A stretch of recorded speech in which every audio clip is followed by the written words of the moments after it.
कि माननीय supreme court ने ये लगभग 2004 और 5 के आसपास का एक सुप्रीम कोर्ट का जजमेंट में आया था कि रेसिडेंशियल एरियाज़ में, प्योर रेसिडेंशियल एरियाज़ में जो ग्राउंड फ्लोर है, ग्राउंड फ्लोर का जो पार्ट है, it can be used in 25%, यानी 25% का जो यूसेज है can be done by a chartered accountant, an advocate यानी लीगल सेल, और अ क्लिनिक यानी डॉक्टर का खाली और खाली एक क्लिनिक बनेगा। बट नवी मुंबई में ये एक बहुत बड़ा लॅप्स है। वरती जरी रेसिडेन्शियल असेल, कुठल्याही प्रकारचा चेंज ऑफ यूज करण्यात आलेला नसताना सुद्धा त्या ठिकाणी परमिशन कुठल्या धर्तीवरती दिली जाते।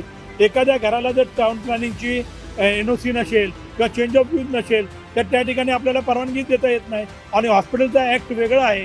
हॉस्पिटलचा ॲक्ट म्हणजे जर या सगळ्या गोष्टी जर घडल्या असतील, ज्या अधिकाऱ्याच्या कार्यक्षेत्रामध्ये त्यांनी सह्या केल्या असतील त्या रिन्युअलसाठी, त्याच्यावरती मनुष्यवधाचा गुन्हा दाखल झाला पाहिजे। कारण उद्या भविष्यात जर एखादी घटना घडली त्याला जिम्मेदार कोण आहे? त्या ठिकाणी फायरचे परमिशन असणं गरजेचं आहे। तो अधिकारी कुठल्याही प्रकारची शहनिशा न करता फक्त लक्ष्मी दर्शन करून त्या ठिकाणी अशा प्रकारचे प्रकार घडत आहेत असा माझा 100% दावा आहे।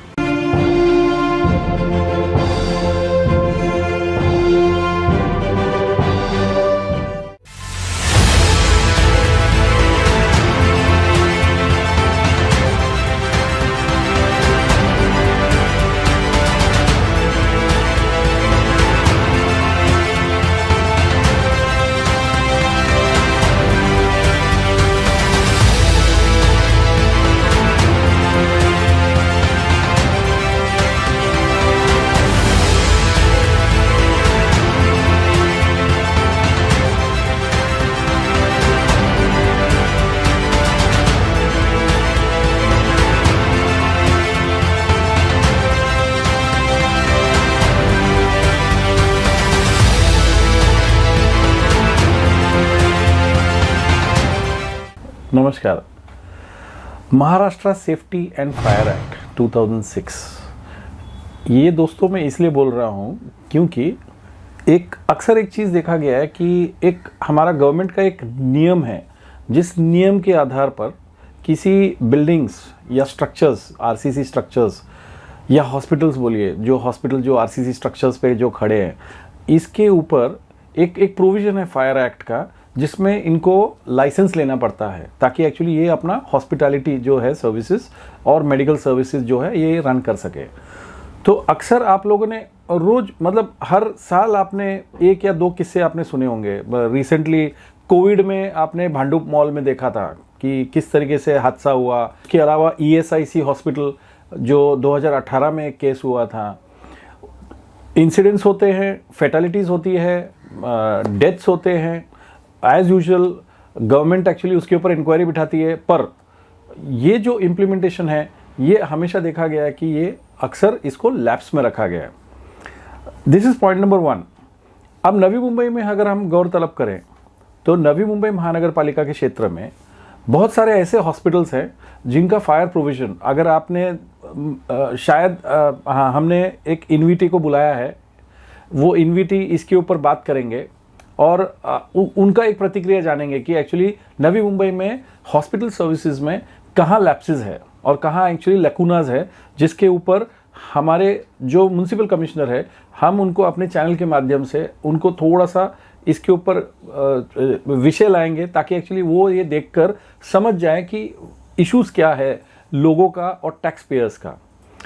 उसके अलावा दूसरा विषय ऐसा है कि माननीय सुप्रीम कोर्ट ने ये लगभग 2004 और 5 के आसपास का एक सुप्रीम कोर्ट का जजमेंट में आया था कि रेसिडेंशियल एरियाज़ में, प्योर रेसिडेंशियल एरियाज़ में जो ग्राउंड फ्लोर है, ग्राउंड फ्लोर का जो पार्ट है, it can be used in 25%, यानी 25% का जो यूसेज है can be done by a chartered accountant, an advocate यानी लीगल सेल, और अ क्लिनिक यानी डॉक्टर का खाली और खाली एक क्लिनिक बनेगा। बट नवी मुंबई में ये एक बहुत बड़ा लैप्स है। कमिश्नर साहब हो सके तो इसके ऊपर गौर फरमाएं, क्योंकि जब 2022 में कलकत्ता में आग लगी थी, कोलकाता में जो हॉस्पिटल में SSID some hospital in Kolkata had a tremendous fire, वहाँ पर भी एक्चुअली वो लैप्स और लकूनास मिलता है। देखिए कैसा हो जाता है कि आपका जो एंट्री और एग्जिट है, अक्सर रेसिडेंस में एक ही एंट्री और एक ही एग्जिट होता है। जो आप यहाँ नवी मुंबई में आपको अक्सर दिखेगा कि जो एंट्री और एग्जिट, जैसे हमारा मुलुंड के जो मॉल में हुआ था, उसी तरीके से हमारे पास नवी मुंबई में वाशी स्थित एक हॉस्पिटल है जो मॉल के अंदर बसा हुआ है, यानी वो कॉमन एंट्रेंस और कॉमन एग्जिट यूज़ कर रहा है। ये सरासर लाइसेंस के घेरे में आता है कि इनको लाइसेंस किस तरीके से इशू किया जाता है। तो हमारा हेल्थ डिपार्टमेंट को और उनका जो प्रमुख, यानी हेल्थ डिपार्टमेंट के ऊपर जो प्रमुख है हमारे कमिश्नर साहब, उनको मैं बताना चाहता हूं कि ये जो लैप्सेस है, आपको इस पर शीघ्र इसके ऊपर कुछ ना कुछ एक्शन लेना पड़ेगा। अन्यथा जो मुंबई, जो बाकी हर राज्य में बहुत दफ़े हुआ है जहां पर फायर इंसिडेंट्स होता है हॉस्पिटल्स में, नाहक उसमें लोग मरते हैं। बताइए एक्चुअली अगर इस तरीके से सर्विसेज हो तो कैसा चलेगा। पॉइंट नंबर 3 हम आते हैं कि आपने रिसेंटली राजस्थान में देखा होगा कि किस तरीके से आंदोलन चालू है ऑन राइट टू हेल्थ, यानी प्राइवेट डॉक्टर्स और प्राइवेट मेडिकल प्रैक्टिशनर्स जो है इसके विरोध में आए हैं, और ये राजस्थान सरकार ने चालू किया है। और इसका मुझे अंदाज़ा है कि शायद महाराष्ट्र गवर्नमेंट भी एक्चुअली अगर हो सके तो इसको करे, और मेरा तो सेंट्रल गवर्नमेंट को भी रिक्वेस्ट है कि वो भी इस प्लेटफॉर्म पे आ जाए और सबको एक ही समान और एक ही तरीके से एक्चुअली उनका समान ट्रीटमेंट हो, जो आर्टिकल 21 में सुप्रीम कोर्ट ने अपने पंच लाइन्स में बोले थे कि राइट टू हेल्थ। तो राइट टू हेल्थ में बहुत सारा जो फ्रीडम है मेडिकल प्रैक्टिशनर्स प्राइवेट का, और प्लस एक्चुअली जो गवर्नमेंट का, जो डिपॉजिट्स हैं, जो अर्ली डिपॉजिट्स हैं, जो पुलिस केस हैं कि पुलिस केस के रहते रहते आप नहीं कर सकते हो आप बिना पुलिस का, या उसके अलावा आप एक्चुअली आपका कोई पेशेंट जो रिलेटिव्स है उसका गलती से या हो सके एक्चुअली वो एक्सपायर कर लिया मेडिकल ट्रीटमेंट में, तो आपको बिल मांगा जाता है, लंबा चौड़ा बिल होता है, तो वो आपको न मांग के हुए आपकी बॉडी आपके हाथ में दे दिया जाए। ये ऐसे बहुत सारे दुविधा है, इसके ऊपर हम अलग से चर्चा करेंगे। डेफिनेटली हम राइट टू हेल्थ पे चर्चा करेंगे हमारे ग्राउंड जीरो रिपोर्ट में। तब तक एक्चुअली मुझे यही उम्मीद है कि नवी मुंबई में हमारे जो सम्मानीय अतिथि अभी जो इसके ऊपर बात करेंगे, जो हम उनके साथ हम एक सिटीजन रिपोर्टिंग करेंगे, तो हो सके शायद आपको इसका बहुत काम आए और आप हो सके तो एक्चुअली इसके ऊपर आवाज़ उठाए, जिस तरीके से हमारे सम्मानीय अतिथि इसके ऊपर बोलने वाले हैं।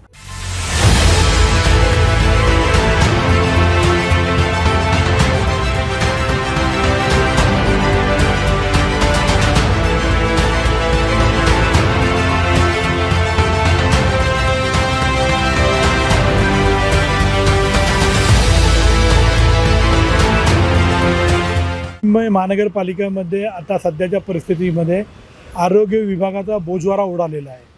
आपण पाहतो की या ठिकाणी मी अनेक वेळा तक्रारी केल्या असतानासुद्धा गेल्या 1 वर्षापासून महानगरपालिकेचे जे हॉस्पिटल्स आहेत, अनेक ठिकाणी प्रायव्हेट जे हॉस्पिटल्स आहेत त्यांच्यावरती अनेक प्रकारचे बंधनं असतानासुद्धा आरोग्य विभाग त्यांना सर्रासपणे त्यांचं रिन्युअल करत असतं। आपण पाहतो की देशात किंवा अनेक राज्यांमध्ये, अनेक मेट्रो सिटीजमध्ये अनेक हॉस्पिटलमध्ये आगी लागल्या, त्यात कारण नसताना अनेक लोकांना आपल्या जीवाशी खेळावं लागलं आणि अनेक लोकांना आपला जीव गमवावा लागला। परंतु त्या ठिकाणी कुठल्याही प्रकारचं फायरची प्रोव्हिजन नव्हती, त्यांचे इन अँड आउट जे रस्ते आहेत त्या ठिकाणी कुठल्याही प्रकारचं नियोजन नव्हतं। एंट्री एखादी बिल्डिंग आहे, त्या एखाद्या बिल्डिंगमध्ये 5-6 माळ्याचे टावर जर फ्लॅट्स असतील वरती जाण्यासाठी जिने आहेत, परंतु त्या ठिकाणी त्या वस्तीमध्ये त्या बिल्डिंगमध्ये राहणाऱ्या लोकांची आणि येणाऱ्या पेशंटची, डॉक्टरची, त्यांच्या पेशंटच्या नातेवाईकांची किंवा त्या बिल्डिंगमध्ये रहदारी करणाऱ्या लोकांसाठी तीच लिफ्ट आहे, तेच जिने आहेत, त्याच स्टेअरकेस आहेत। येण्या जाण्यासाठी कुठल्याही प्रकारची प्रायव्हेट त्यांची personal in and out way नाही त्या हॉस्पिटल्सला, परंतु त्या ठिकाणी परवानगी देण्यात आली असतानासुद्धा आता आपण पाहतो की ज्यावेळेला शासनाचे आणि कोर्टाच्या आदेश असतानासुद्धा महानगरपालिकेचा आरोग्य विभागामध्ये संबंधित अधिकारी हे कोणाच्या कुठल्या आशीर्वादाखाली, कुठल्या प्रेशरखाली किंवा कोणाच्या दर्शनाखाली ह्या सगळ्या गोष्टी करतात, त्याच्यामध्ये फार मोठा प्रश्नचिन्ह आहेत। अनेक वेळा तक्रारी केल्या असतानासुद्धा त्या ठिकाणी रिन्युअल ऑफिसमध्ये AC कॅबिनमध्ये बसून लोकांच्या अडचणी, लोकांच्या जीवाशी खेळण्याचा प्रकार आरोग्य विभागाचे संबंधित अधिकारी करत आहेत। कोपरखैरणे विभागामध्ये अनेक हॉस्पिटल्स आहेत। आज या ठिकाणी वाशी असेल, तुर्बा असेल, नेरूळ महानगरपालिकेच्या अनेक बिल्डिंग्समध्ये ज्या ठिकाणी भले खाली शॉपिंग असेल वरती जरी रेसिडेन्शियल असेल, कुठल्याही प्रकारचा चेंज ऑफ यूज करण्यात आलेला नसताना सुद्धा त्या ठिकाणी परमिशन कुठल्या धर्तीवरती दिली जाते. एखाद्या घराला जर टाउन प्लॅनिंगची NOC नसेल किंवा चेंज ऑफ यूज नसेल तर त्या ठिकाणी आपल्याला परवानगीच देता येत नाही. आणि हॉस्पिटलचा ॲक्ट वेगळा आहे. हॉस्पिटलचा ॲक्ट म्हणजे जर या सगळ्या गोष्टी जर घडल्या असतील, ज्या अधिकाऱ्याच्या कार्यक्षेत्रामध्ये त्यांनी सह्या केल्या असतील त्या रिन्युअलसाठी, त्याच्यावरती मनुष्यवधाचा गुन्हा दाखल झाला पाहिजे. कारण उद्या भविष्यात जर एखादी घटना घडली त्याला जिम्मेदार कोण आहे? त्या ठिकाणी फायरचे परमिशन असणं गरजेचं आहे. तो अधिकारी कुठल्याही प्रकारची शहनिशा न करता फक्त लक्ष्मीदर्शन करून त्या ठिकाणी अशा प्रकारचे प्रकार घडत आहेत असा माझा 100% दावा आहे. आता जर आपण पाहिलं असेल की आपल्याला कोणत्याही डॉक्टरवरती शंका नाही, सगळे डॉक्टर चांगलं काम करतात. परंतु एखादा मल्टी स्पेशलिटी हॉस्पिटल जर तुम्हाला चालू करायचं असेल, 20-20 बेड असतील, ICU युनिट असेल, जनरल वॉर्ड असेल, लेबर पेशंट असतील, अशा सगळ्या गोष्टी असताना त्याचे पात्रता त्या डॉक्टरांची तरी पात्रता असली पाहिजे. MD असावे, ते MD सर्जन असावे, MS असावे, MBBS असावे, त्याने स्पेशलिटी असावी. अशा कुठल्याही प्रकारचा निकष नसतानासुद्धा आज आपण पाहतो की अनेक ठिकाणी त्या दर्जाचे डॉक्टर नसतानासुद्धा ते हॉस्पिटल चालवत आहेत. ह्याचा अर्थ काय आहे? प्रश्नचिन्ह आहे. या सगळ्या परवानग्या देत असताना त्या डॉक्टरची मर्जी पाळण्याचं काम हे गुलाबी दर्शनाचं आहे असं मला वाटतं. आज आपण पाहतो की एखाद्या मॉलमध्ये तुम्ही हॉस्पिटल कसं काय टाकू शकता? त्या हॉस्पिटलमध्ये हॉस्पिटलच्या जे स्टेअर केस आहे त्याची प्रायव्हेट एंट्री असली पाहिजे. आता आपल्याला दिसतं की अनेक हॉस्पिटल मॉलमध्ये हॉस्पिटल खोललेले आहेत. लोकांच्या जीवाशी खेळण्याचा प्रयत्न करते. तिथे एखादी दुर्घटना घडली तर त्या ठिकाणी बेसमेंटमध्ये किचन, हॉटेल, रेस्टॉरंट अशा काही बऱ्याच गोष्टी भरपूर ठिकाणी चालू आहेत. म्हणजे नक्की चाललेलं काय आहे? या ठिकाणी फायर विभाग असेल, महानगरपालिकेचा परवाना विभाग असेल, त्या संबंधित आरोग्य विभागाचे संबंधित अधिकारी असतील, त्या संघांच्या संगनमताने हा सगळा प्रकार चालू आहे. आणि माझी विनंती आयुक्त साहेबांना की याच्यावरती तत्काळ आपण अशा जे हॉस्पिटल्स आहेत ते कुठल्या अधिकाऱ्यांनी रिन्युअल केलेलं आहे, त्यांनी का रिन्युअल केलेलं आहे? माझं म्हणणं आहे 10 वर्षापूर्वी जर हॉस्पिटल चालू असेल, परंतु शासनाचे नियम प्रत्येक वर्षी चेंज होत राहतात आणि त्या अटी शर्तीचं पालन केल्यानंतर रिन्युअल केलं जातं. मग जर 10 वर्षापूर्वी तर 50 वर्षाचं करून टाका ना, जर तुम्हाला एवढा त्रास होत असेल तर. म्हणजे सगळ्या नियमांची पायमल्ली उडवली जाते. कोर्टाचे आदेशांना केराची म्हणजे कचऱ्याच्या टोपलीत टाकवण्याचं काम या ठिकाणी आज पाहत दिसते. कारण ज्यावेळेला सन्मान्य कोर्टाने आदेशित केलेलं आहे की प्रत्येक हॉस्पिटलला नियमावली टाकलेली आहे. महाराष्ट्र गव्हर्नमेंटने त्याच्यावरती ॲक्ट, केंद्र शासनाचा ॲक्ट आहे, महाराष्ट्र शासनाचा ॲक्ट आहे. पण या सगळ्या गोष्टी असतानासुद्धा फक्त आणि फक्त गुलाबी दर्शन ह्याच्या सगळ्यासाठी मला वाटतं मार्ग आहे. आणि माझं म्हणणं आहे आयुक्त साहेबांनी याकडे लक्ष द्यावं. एखाद्या घटनेची वाट न बघता ज्या अधिकाऱ्याने रिन्युअलवरती सह्या केलेल्या आहेत ते कशा काय सह्या झालेल्या आहेत त्याची शहनिशा होणं फार गरजेचं आहे असं मला वाटतं. सगळ्यात मोठं त्या नागरिकांना, त्या लोकांना, जे लोक तिथे राहतात त्या बिल्डिंगमध्ये, त्या बिल्डिंगांना आता ज्यावेळेला आपण एखादं हॉस्पिटल पाहतो तो एकदम प्रोहिबिटेड एरिया असतो. त्या ठिकाणी अनेक शासनाचे नियम पाळले जातात. परंतु या ठिकाणी अनेक इन्फेक्टेड पेशंट असतात. आपण आयसोलेटेड एरिया का बोलतो की त्या ठिकाणी लोकांना कुठल्याही प्रकारचं म्हणजे असणाऱ्या आजारी लोकांना, जे ॲडमिट असणाऱ्या लोकांना पण इन्फेक्शन बाहेरच्या लोकांचं नको आणि राहणाऱ्या लोकांना पण तिथे कोणाचं इन्फेक्शन नसतो. पण आपण ज्या ठिकाणी पाहतो की ज्या एखाद्या रेसिडेन्शियल बिल्डिंगमध्ये लहान मुलं संध्याकाळी, दुपारी, संध्याकाळी त्यांची ये-जा असते, संध्याकाळी खेळायला खाली येतात. परंतु एका स्टेअर केसमधनं बाहेरची येणारी लोकं जाणार, पेशंटचं इन्फेक्शन त्या लोकांना पडणार, बाहेरच्या लोकांचं इन्फेक्शन पेशंटला पडणार. परंतु हा सगळा खेळ चालू आहे. आणि माझी विनंती आहे की या सगळ्या हॉस्पिटल तत्काळ बंद करण्यात यावे, जेणेकरून लोकांच्यावरती अन्याय होणार नाही, राहणाऱ्या लोकांवरती कुठल्या प्रकारचा अन्याय होणार नाही असं मला वाटतं. राईट टू हेल्थ हा आणि जो ॲक्ट राजस्थान गव्हर्नमेंटमध्ये पारित करण्याला मी त्यांचं समर्थन करतो. सर्वात महत्त्वाचं आज आपण पाहतो की जेवढे मोठे प्रायव्हेट हॉस्पिटल्स आहेत त्या ठिकाणी त्या संस्थेचे चॅरिटी कमिशनच्या अधीन राहून त्यांना हॉस्पिटल मिळाले जातात. परंतु त्या ठिकाणी चॅरिटी कमिशनच्या अधिकारात असणारे जे हॉस्पिटल आहेत त्या ठिकाणी चॅरिटी करणं फार गरजेचं असतं.